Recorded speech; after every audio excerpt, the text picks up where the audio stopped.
Hello, everybody. Welcome to the Tuesday live stream. So, pretty good news today. So, let's just jump right into it. First of all, market's doing quite the good job, especially as we start to maybe hit some near all-time highs. Not to say that's going to happen, but if you didn't know, I think Bitcoin broke 107,000 today, and right now it's resting at 106,005. Last 24 hours is 1.2%. And there's some other little winners here today. Solana up 1.2. And then we've got Tron is up 1.4%, and SUI or SUI, however you want to say it, 2.1%. So what's going on? So just like the title and the thumbnail suggest, there's been some news with Microsoft and SUI and SUI and Bitcoin, Ethereum, and then picking them. Here's what happened. So this is from the SUI network. They state SUI, Bitcoin, Ethereum are the first blockchain selected for integration with Microsoft Fabric via space and time. This puts the full chain history directly in the hands of Microsoft's vast developer ecosystem. Let me just tell you this. I'm not a big fan of Microsoft. I'm not a fan of any of their products. I'm just not. I haven't had a PC for over 10 years. I try to stay away from them. And their ex-CEO, definitely not a fan of that. But you can't deny that Microsoft is a pretty big push and a pretty big player globally. So just having that is pretty big news. However, when you peel back the layers, you're like, well, maybe it's not the blockbuster deal that we may think it is. This was actually put out by Space and Time as they are working with the SUI network.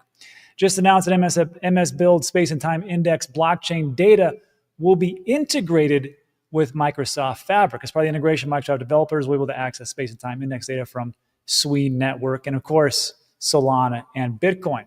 This was announced at Microsoft's Build conference. Streamlines blockchain data access across the Fabric ecosystem, providing a trusted and efficient solution for enterprises. When we talk about enterprises, we're talking about corporations and businesses.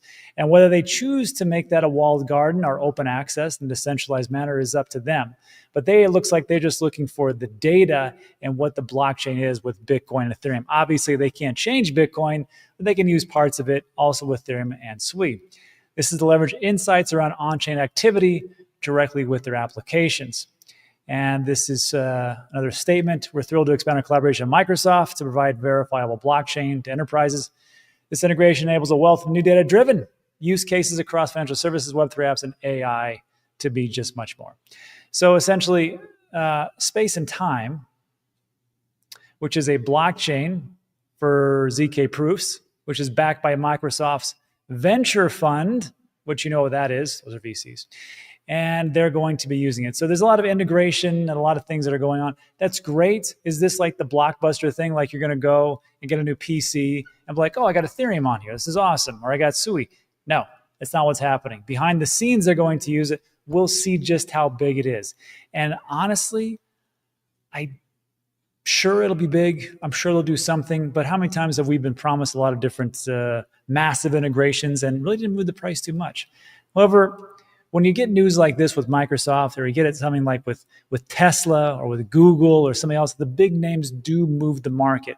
Whether that leads to real utility is up to them. I am still in the camp of stating that a lot of these things that we're investing into, it's just price discovery at this point and speculation.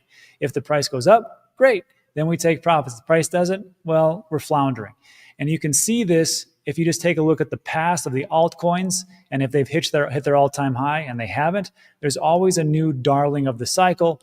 And I think SUI or SUI is actually it. Anyhow, let me know what you think about that in the comments section. I'm sure that'll be awesome. And actually, more good news. The Genius Act, which is for the Stablecoin Act. Now, this was dead in the water just a couple of days ago. And everyone's like, that's Congress doing what Congress does, shooting it down. And it's just a same day different, or it's a same day, same story, and we're going to get the same thing as Congress. Well, now it looks like things are moving forward. So the Genius Act looks like it's going to pass. Here's why. The Senate, the United States Senate, has moved the Genius Act one step closer following a 66-32 cloture vote on May 19th. First of all, you needed a majority win.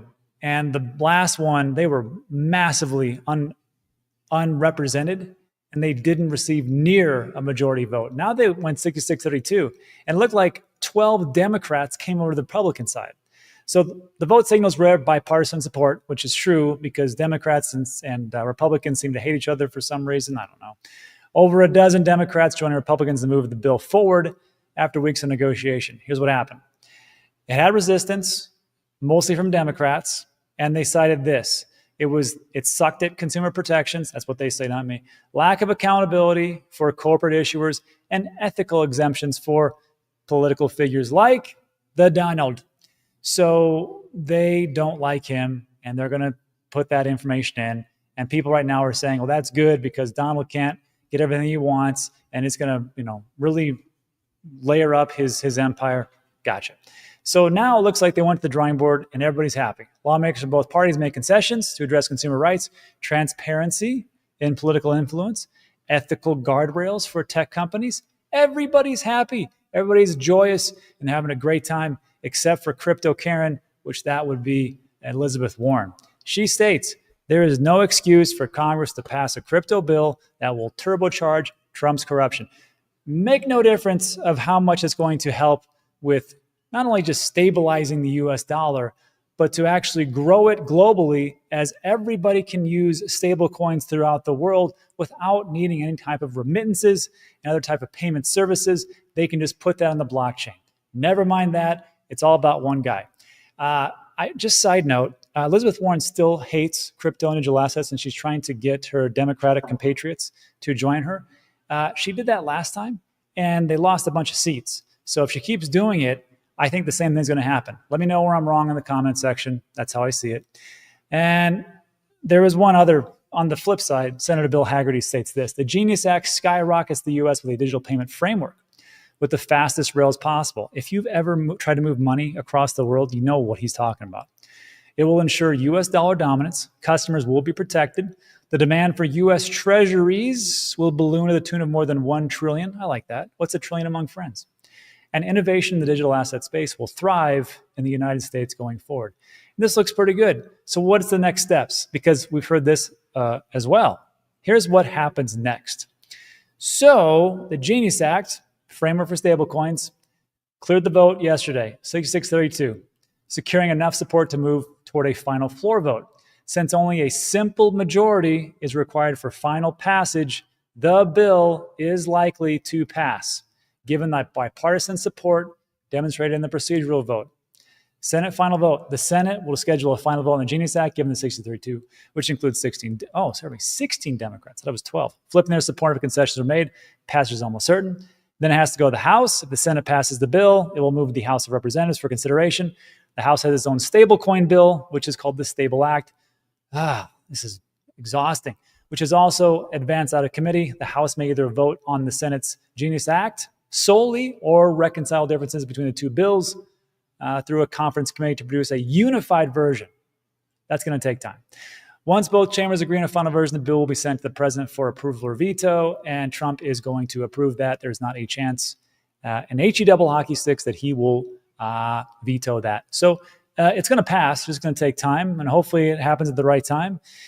And we can see a little bit more stability in what we can do with stable coins and a little bit of regulatory clarity. So let me just think about that in the comment section. And again, I don't know if I need to go over this. Do I need to go over this? Maybe.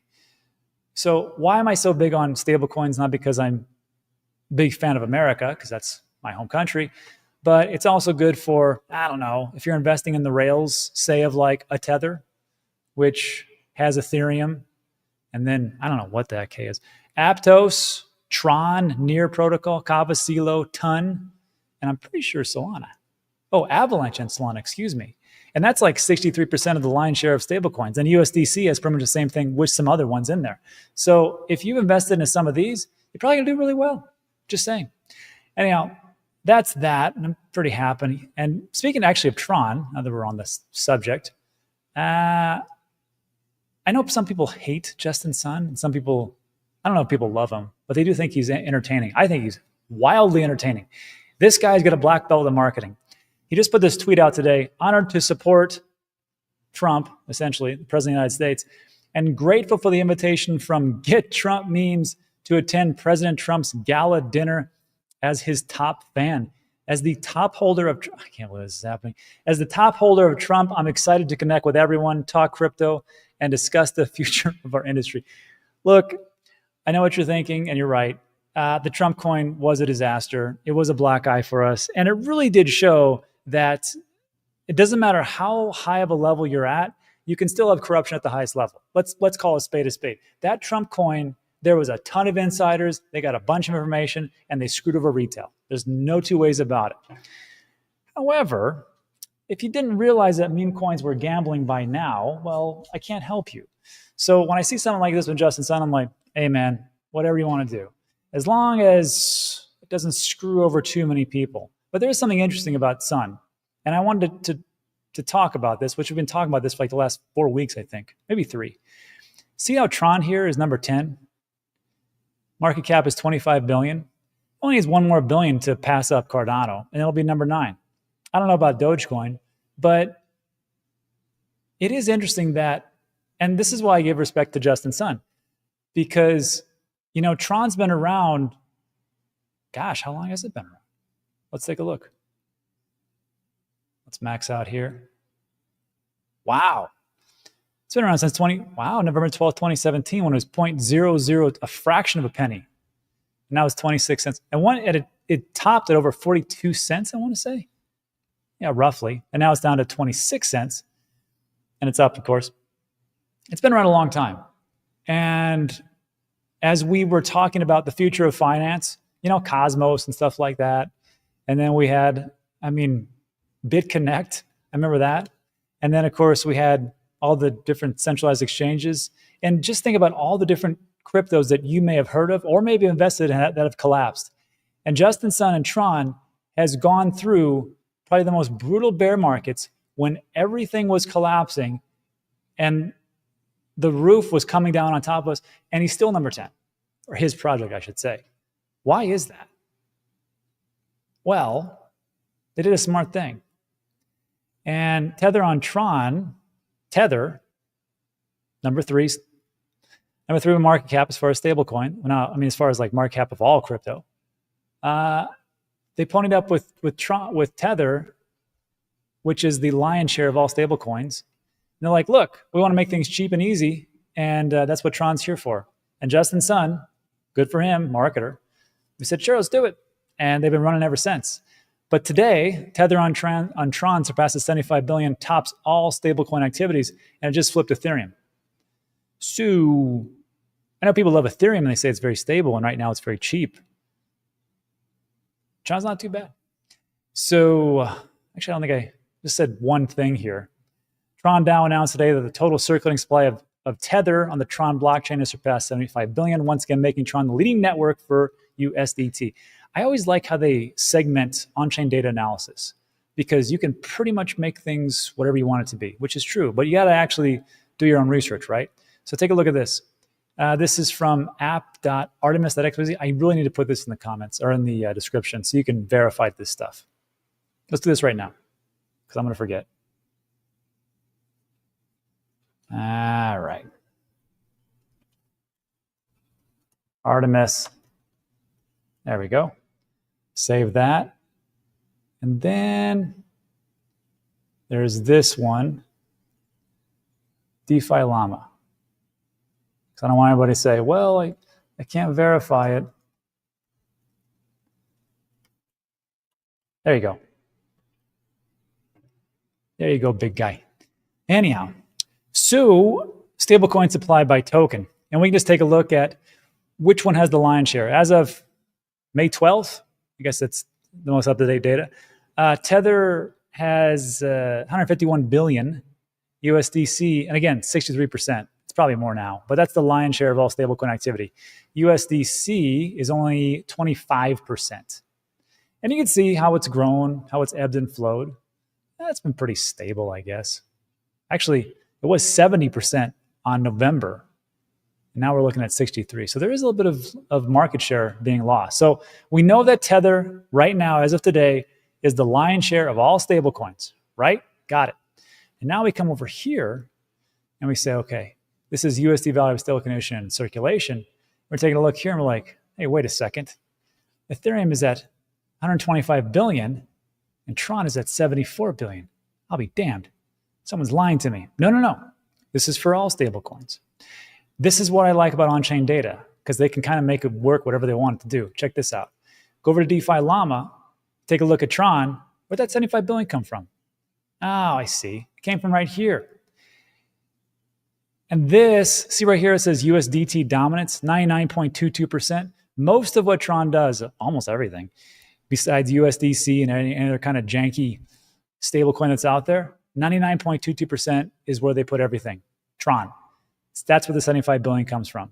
And you go to Ethereum, where is its dominance? 51.2% is in USDC.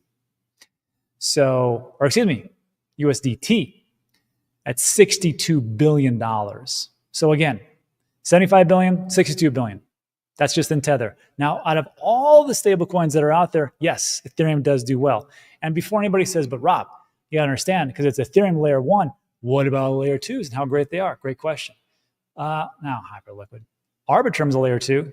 How much does it have as far as like for USDT or Tether? 812 million. It's not even a billion. How about Polygon? Because that's a layer 2. It should be a lot. And it's 800 million. How about, well, Avalanche doesn't count. Atos, Sweet Ton, Near, Sonic, Optimism. And whatever else is out here is probably insignificant. So, no. Tron is the winner here as far as Tether. And Tether still is globally the most used stablecoin that's out there. So congratulations to Tron. Maybe I'll pick some of that stuff up. Let me know what you think about that in the comment section. And lastly, just wanted to, just two quick things. I don't know if this is true, but this is from River, and they're pretty staunch with their data that they pull. More Americans now own more Bitcoin than gold. I find this hard to believe that more Americans own Bitcoin. But maybe it's just a sign of the times, right? When I was growing up, my grandparents said, first of all, get a savings account. Don't spend anything. That was a really bad advice. I mean, as time went on, I love them. And the next one was, if you really want to preserve wealth, gold and silver, obviously, right?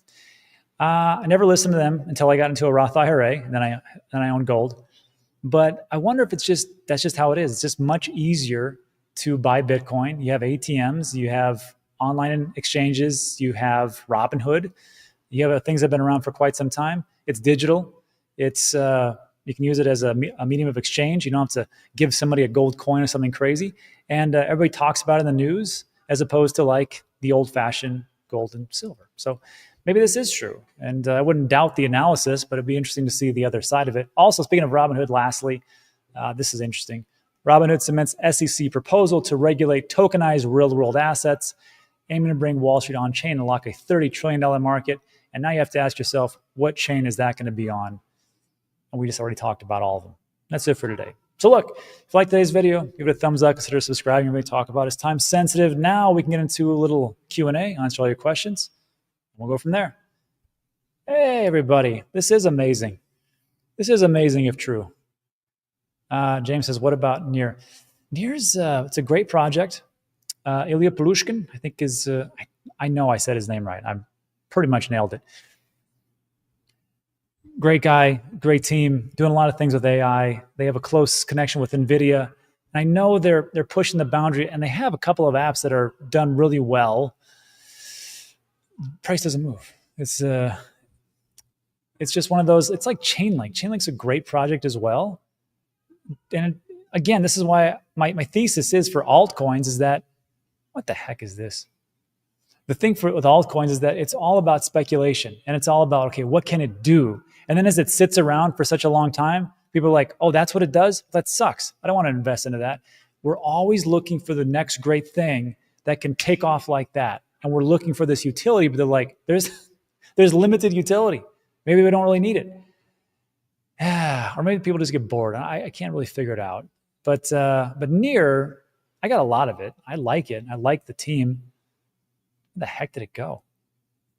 Don't tell me it's below Pepe coin, which I also own some of that too. Damn, it is below Pepe coin. Near protocol. Yeah, see, it just never really recovered. All-time high was 15. Wow. Almost $20. That's pretty bad. Then the question you always have to ask yourself is it because the all-time high didn't hit because people aren't really into it, or is it because for the tokenomics for what's happening? And to take a look at that, CoinGecko just added this, and you can go scroll down and click on tokenomics, and you can see the emission schedule, which is how much they put out over time. This would probably be why. This does make more sense. Hold on. So it hit its all-time high on November 30th, 2021. The total was 502 million at that point in circulation. And this is the problem with altcoins. They are inflationary. With Bitcoin, it is, yes, we do produce some, but it's very, very limited amounts. So the inflationary mark is not like, say, any or almost all of the altcoins. But look at this, 502 million to what do we have today? 1.11 billion. So you doubled the amount of tokens that are in circulation, just like what the Federal Reserve does. Well, excuse me, the Treasury. Federal Reserve has monetary policy, and they dump a bunch of money into the system. There's a thing called the Cantillon effect, where all the rich people get all the money and they buy all the assets and screw over the plebs like us. And then everything gets inflated. It's the same thing here. There's a bunch of different tokens. And of course, people say, well, Rob, they have to do that because they have to get for their core contributors and their team and the ecosystem and then staking. I get all that. I'm just telling you, this is the facts. And you've doubled the amount of tokens. So you'd think like, well, if you doubled the amount and you're only at roughly 10% of your all-time high, that's not great. Where am I off here? All right, we'll see. So that was an impassioned plea. I do like Near. It's just, this is what's going on. Yes, Near. And then Dab says it right. Most AI products aren't actually going to be used in real world. Very true. But AI will eat the world. That's for sure. I still believe it. I still see some things. I saw a haunting thing in California when I was there. I saw the Waymo. Those are the unmanned taxi cab services. And I saw two people in the back, no problems. And I was riding with one of our Uber drivers. And I was like, does that ever scare you? About them taking your job? Because, I mean, AI is coming in. They'll probably make things better, faster, cheaper. And they don't have to hire anybody. He's like, yeah. He goes, right now. He goes, somebody comes in and tries to carjack you. What's Waymo going to do? Nothing. I'm like, that's a good point. But I think as time goes on, there's going to be little niches for that. And it's going to only continue to grow. And people are going to lose a lot of jobs. I don't see the point for a lot of jobs, actually. That's why if I was still like in high school, just about to graduate, first thing I would go to, electricity, plumbing, contract work. It's going to take a while for the robots, the T2s to take over that job. The Terminators. Hello, pirate. I read through the basic plans. I knew they were different. Thank you for choosing Johnny Cab. That is an old one. That is the Total Recall with Arnold Schwarzenegger. Whew, that was an old one. Tau. Tesla's about to eat Waymo's lunch. That's true. Number 42 is, once they roll out those Tesla, what do they call them? Tesla cabs? Imagine you could own your own fleet. That's a business to own.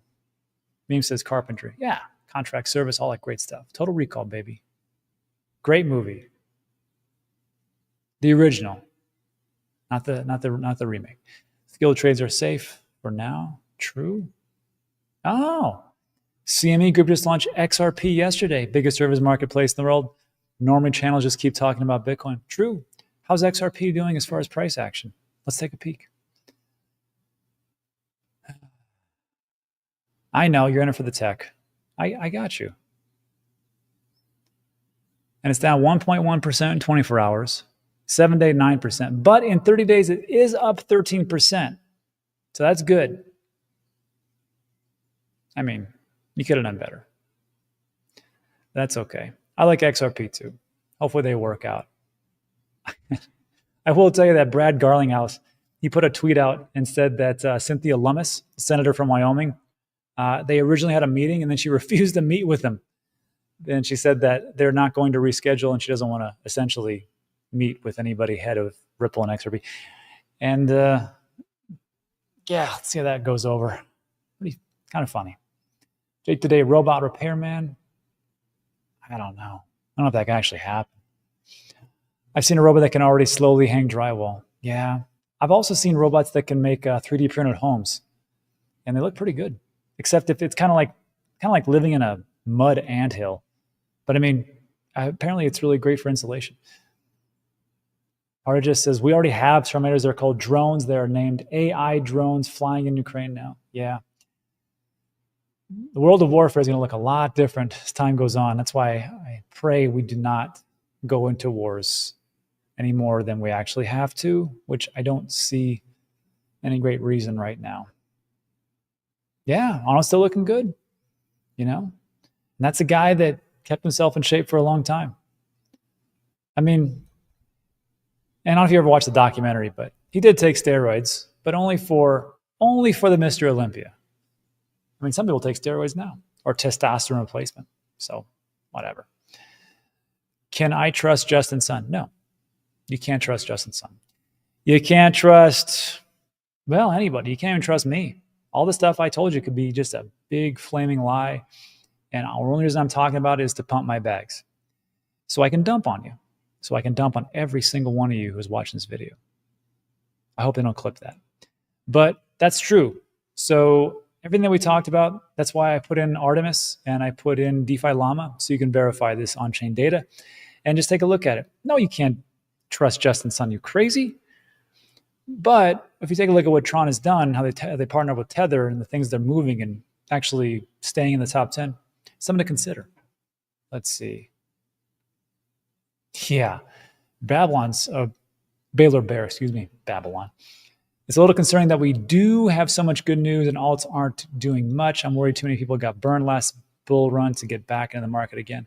Like I told you, like I was talking about yesterday or the day before, the day I think of the massive altcoin season and everything goes up, I thought it would be that again. But now as I look at it and I see you see some of the winners emerging and a lot of the partnerships coming out, and you can see things being built and done. I think the smarter investor is going to go towards that. And then hopefully not, but maybe the people got burned so much on meme coins, now they think that everything's a meme coin.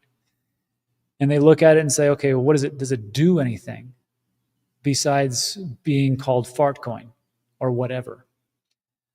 And then I think when they look at it and it actually does something and it has like a community, not just a community that just says, buy my bags, but a community that really supports it, and there's partnerships with big name enterprises, then I think people will get into it. But they're not going to get in until we start hitting all-time highs, and it all starts with Bitcoin. So the winners that I see, there's plenty of them.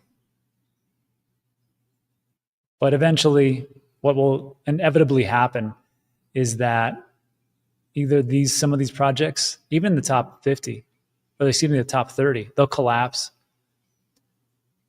They'll collapse, and they'll partner up with, say, another project, and they'll become a super project. And then they'll do another partnership. They'll become this big super project. And that's exactly the blueprint, because there's only so many developers to go around. There's only so many communities to go around. There's only so much partnerships that you can get with different enterprises and corporations. Why wouldn't you just piggyback on the success of one of your detractors or people you compete against and then become some superpower? It worked really good for Facebook and Amazon and Microsoft and Google, and you get the idea.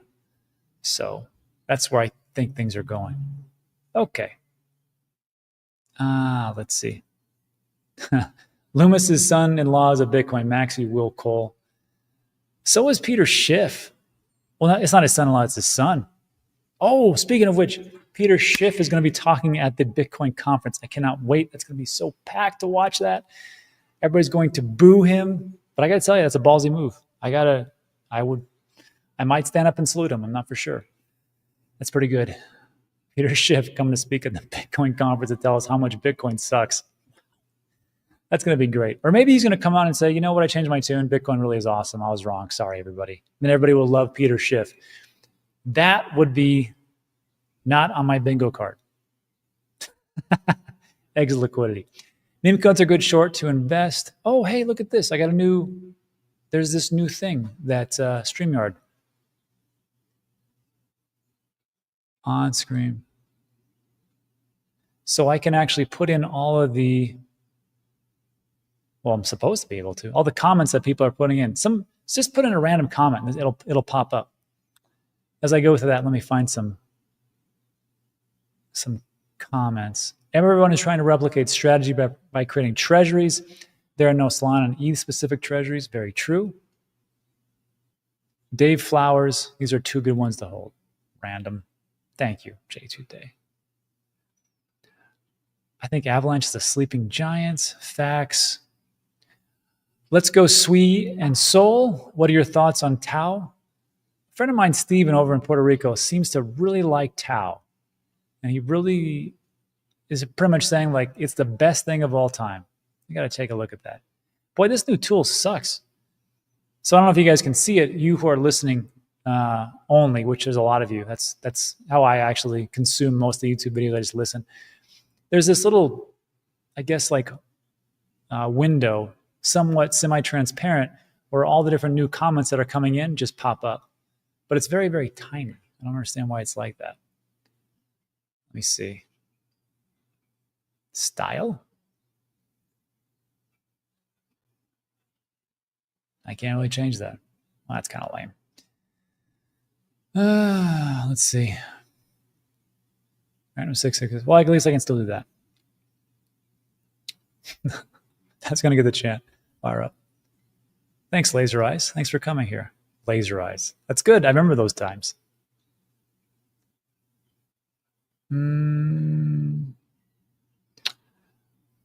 Ayrton Campos Jr. says, Rob, this guy is not a tourist, I'll tell you that. Rob, how about Doge? How does it stand these days? Is it dormant until Elon decides to yell about it?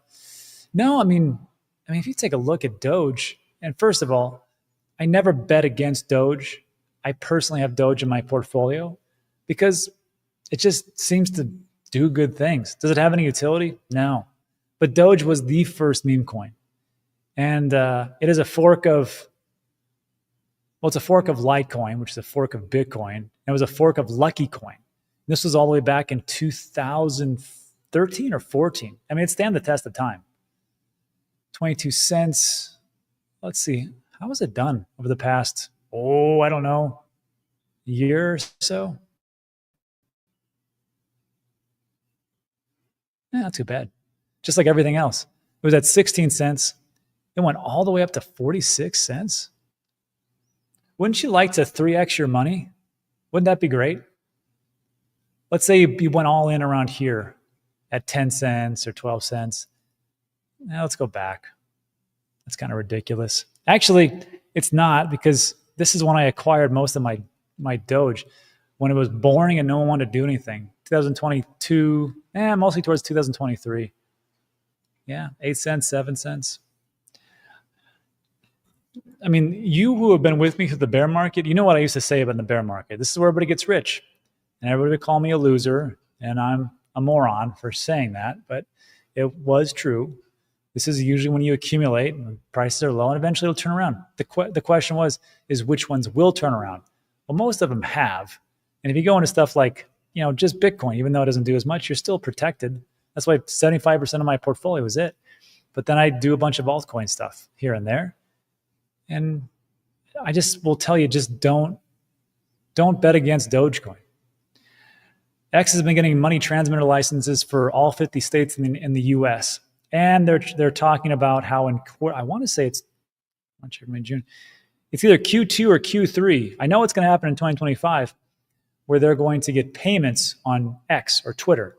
So when that happens, the question you have to ask yourself is, will it be just one chain? Or do you think maybe it'll be multiple chains? Just like what, I don't know, Tether and USDC does. Or do you think they're just going to come out and say, you know what? We built this chain called Elon Chain.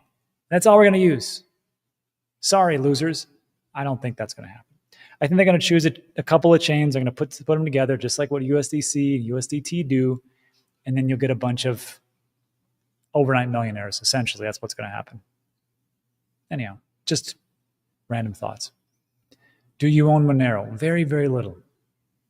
Very little. Watched an interview with SAI founders and I bought in. Those guys are wicked smart. They see the future. You know who likes SAI is a guy from Coin Bureau. And if you're looking for the next big stuff, like the stuff that I don't talk about, the ones that are like buried deep, go to Coin Bureau and just watch those videos. And they also have this thing called Coin Bureau Club. And you can see the portfolio for not just Guy and Nick, but all the people in their business or in their company and even their head of research. And some of those, I actually stole some of those that they had and I bought some. And they actually worked out pretty well because I think Coin Bureau Club was like 12 months ago or something like that. So yeah, just go over there and check it out. Let's see. PayPal Mafia has something up their sleeves. Elon was one of them, that's for sure. Doge has no max supply. True.